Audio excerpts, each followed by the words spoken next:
সমস্যা শিক্ষা বিভাগৰ যে আমি শিক্ষকৰ নিযুক্তি প্ৰক্ৰিয়া দীঘলীয়া স্বাভাৱিক কথা যিকোনো নিয়মীয়া নিযুক্তি পৰীক্ষা আজি এডভাৰটাইজমেন্ট দি মই কালি নিযুক্তি দিব নোৱাৰো পদ সৃষ্টি কৰিম যিটো সেইখন বিদ্যালয়ৰ পৰা তেওঁ বেলেগ কোনো বিদ্যালয়লৈ বদলি হৈ যাব নোৱাৰে বা এটা চৰত এটা ক্লাষ্টাৰ কৰিম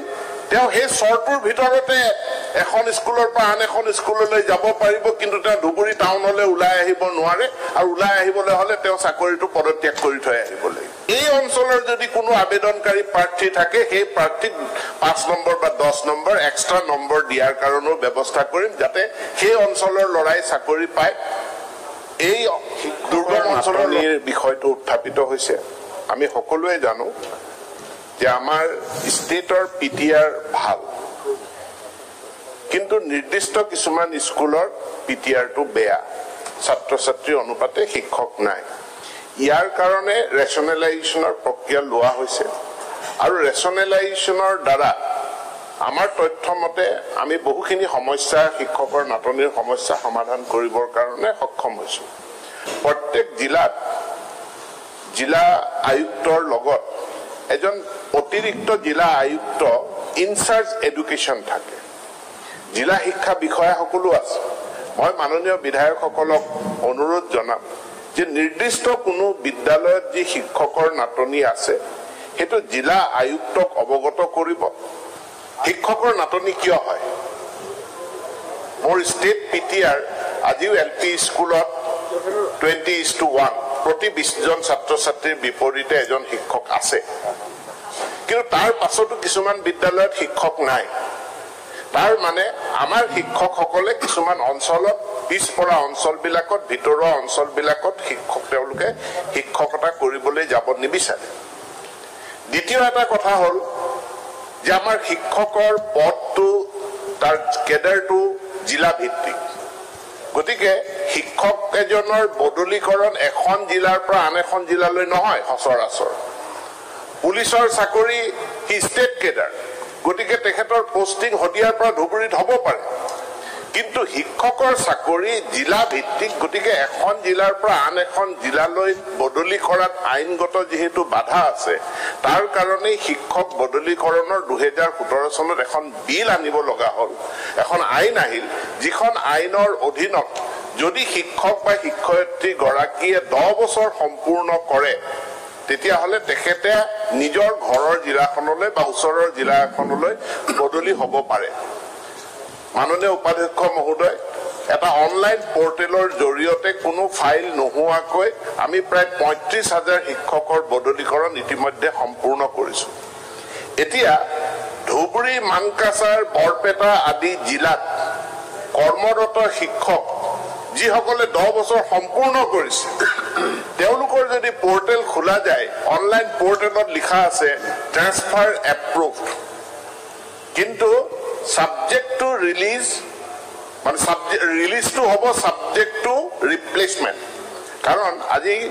গোৱালপাৰা হক ধুবুৰী কাছাৰ ধুবুৰী মানকাছাৰ তাতে পিটিআৰ টু হাই মানে ছাত্ৰ ছাত্ৰী অনুপাতে শিক্ষকৰ সংখ্যা কম হে কাৰণে মই বহুত শিক্ষকৰ বদলীকৰণত অনুমোদন জনোৱাৰ পাছতো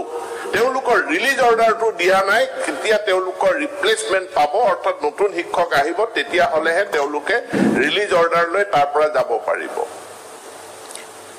এতেকে এই গুটেইখিনি সমস্যা মই মাননীয় মুখ্যমন্ত্ৰীক জনাইছো যে মই শিক্ষকক বদলি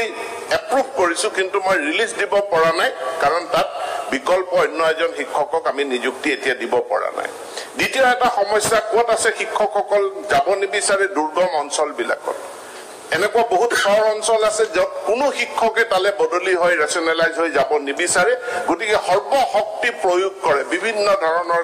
প্ৰচেষ্টা চলাই যাতে তেখেতৰ বদলীকৰণটো চহৰ অঞ্চললৈ নহয় মাননীয় মুখ্যমন্ত্ৰীৰ লগত হিদিনাখন এই বিষয়ত আলোচনা কৰিছো তেখেতে কৈছে এটা উপায় আছে যে আমি শিক্ষকৰ পদ এই চহৰ অঞ্চলত দুৰ্গম অঞ্চলত এনেকুৱাকে ইয়াক স্কুল কেডাৰ কৰি পেলাব লাগিব অৰ্থাৎ মই যদি আলুপাতি চৰৰ এখন বিদ্যালয়ত সেই বিদ্যালয়খনৰ কাৰণে শিক্ষকৰ পদ সৃষ্টি কৰিম যিটো সেইখন বিদ্যালয়ৰ পৰা তেওঁ বেলেগ কোনো বিদ্যালয়লৈ বদলি হৈ যাব নোৱাৰে বা এটা চৰত এটা ক্লাষ্টাৰ কৰিম তেওঁ সেই চৰটোৰ ভিতৰতে এখন স্কুলৰ পৰা আন এখন স্কুললৈ যাব পাৰিব কিন্তু তেওঁ ধুবুৰী টাউনলৈ ওলাই আহিব নোৱাৰে আৰু ওলাই আহিবলৈ হলে তেওঁ চাকৰিটো পদত্যাগ কৰি থৈ আহিব লাগিব এনেকুৱা যদি কঠোৰ ব্যৱস্থা আমি গ্ৰহণ নকৰো তেনেহলে অসমৰ ভিতৰুৱা অঞ্চল বিলাকত আমি শিক্ষক শিক্ষয়িত্ৰীক দিয়া কামটো এটা দুৰূহ কাম আমাৰ হৈ পৰিব মাজতে আমি পৰিকল্পনা কৰিছিলো যে আমি অসমৰ বিদ্যালয়সমূহক দুৰ্গম অঞ্চল সুগম অঞ্চল বুলি ভাগ কৰিম আৰু প্ৰত্যেককে বাধ্যতামূলকভাৱে দুৰ্গম অঞ্চলত 5 বছৰ বা 10 বছৰ তেওঁলোকে চাকৰি কৰিবই লাগিব কিন্তু তাতো যেহেতু এই অবকাশটো থাকিব যে তেখেতে ট্ৰান্সফাৰ হৈ ওলাই আহিব পাৰে সেই পৰিপ্ৰেক্ষিততে মুখ্যমন্ত্ৰী ডাঙৰীয়াই মোক উপদেশ দিছে যে আপুনি একোটা দুৰ্গম অঞ্চলৰ ক্লাষ্টাৰ ভিত্তিক কেডাৰ সৃষ্টি কৰক আৰু সেই ক্লাষ্টাৰতে শিক্ষকজন পোষ্টিং হ'ব আৰু তাৰ পৰা তেওঁ বদলি নহয় এবাৰ আমি এনেকুৱা কথাও ভাবিছো যে এই ব্যাকওয়াৰ্ড এৰিয়া চৰ অঞ্চলৰ কাৰণে ক্লাষ্টাৰ ভিত্তিক যি নতুন শিক্ষকৰ কেডাৰ আমি সৃষ্টি কৰিম তাতে সেই অঞ্চলৰ যদি কোনো আবেদনকাৰী প্ৰাৰ্থী থাকে সেই প্ৰাৰ্থীক 5 নম্বৰ বা 10 নম্বৰ এক্সট্ৰা নম্বৰ দিয়াৰ কাৰণেও ব্যৱস্থা কৰিম যাতে সেই অঞ্চলৰ লৰাই চাকৰি পায় এই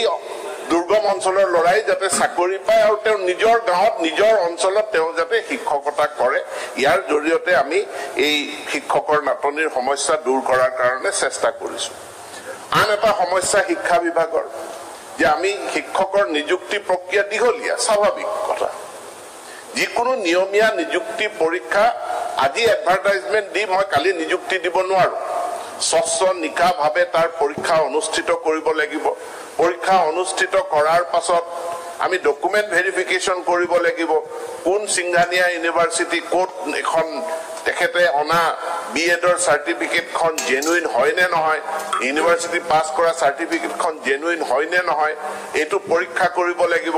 সেই অনুষ্ঠানৰ লগত যোগাযোগ কৰি কৰ্ণাটক তামিলনাডুৰ শিক্ষানুষ্ঠানৰ লগত যোগাযোগ কৰি অথেন্টিসিটিটো আমি প্ৰুফ কৰিব লাগিব এই প্ৰক্ৰিয়াটো দীঘলীয়া কিন্তু যেতিয়া ভ্যাকেন্সি থাকে এনেকুৱা দীঘলীয়া নিযুক্তিৰ প্ৰক্ৰিয়া চলি থাকিলে ভ্যাকেন্সিৰ বিপৰীতে আমি ঠিকা ভিত্তিক নিযুক্তি কেতিয়াবা আগতে দিছিলো কিন্তু এতিয়া ঠিকা ভিত্তিক নিযুক্তি দিবলৈ এনেকুৱা ভয় হৈছে যে ঠিকা ভিত্তিক নিযুক্তি আগদিনাখন দিব পিছদিনাখনে এটা ইউনিয়ন গঠন হয় আৰু তাৰ পাছত তেওঁলোকে হাইকোৰ্টত গৈ পেলে কেছ কৰে আৰু কেছ কৰি তেওঁলোকে নিয়মীয়াকৰণৰ দাবী কৰে আৰু নতুন নিযুক্তিৰ প্ৰক্ৰিয়াটোত ষ্টে অৰ্ডাৰ লগাই দিয়ে আজি পলিটেকনিকৰ কথা ইয়াত উল্লেখ কৰিছে আজি শিক্ষা বিভাগৰ কাৰণে যেটো পেইন যে হাইকোৰ্টৰ কেছৰ কাৰণে 17 চনৰ পৰা আৰম্ভ কৰি 24 চনলৈকে এজনো শিক্ষক নিযুক্তি দিব নোৱাৰা এটা অৱস্থা হৈ গ'ল আজি হাইকোৰ্টৰ কেছ আমাৰ সপক্ষে আহিলে এতিয়া আমি লগে লগে গোটেই নিযুক্তি বিলাক দি দিছো গতিকে কন্টেক্সুৱেল ঠিকাদাৰ কন্টেক্সুৱেল বা ঠিকা ভিত্তিক চাকৰি নিযুক্তি দি নিয়মীয়া নিযুক্তিৰ প্ৰক্ৰিয়াটো বন্ধ হৈ যোৱাৰ যি আশংকা থাকে সেই আশংকাৰ কাৰণে আমি ঠিকা ভিত্তিক নিযুক্তি দি শিক্ষকৰ নাটনিৰ সমস্যাটো দূৰ কৰা যেটো অপচন আছে সেই অপচনটোৰ পৰা আঁতৰি আহিছো এতিয়া এটা বেলেগ অপচনলৈ যাব বিচাৰিছো ৰাষ্ট্ৰীয় শিক্ষা নীতিত ইন্টাৰ্নশিপৰ ওপৰত বহুত গুৰুত্ব দিছে এতেকে আমি বিশ্ববিদ্যালয়ৰ লগত কথা পাতিছো যে আপোনালোকে আমাৰ স্কুল বিলাকত আপোনালোকৰ যি সকল মানে পোষ্ট গ্ৰেজুৱেট ষ্টুডেন্ট আনকি গ্ৰেজুৱেট ষ্টুডেন্ট যি সকল আছে তেওঁলোকক ইন্টাৰ্নশিপ কেনেকে দিব পাৰে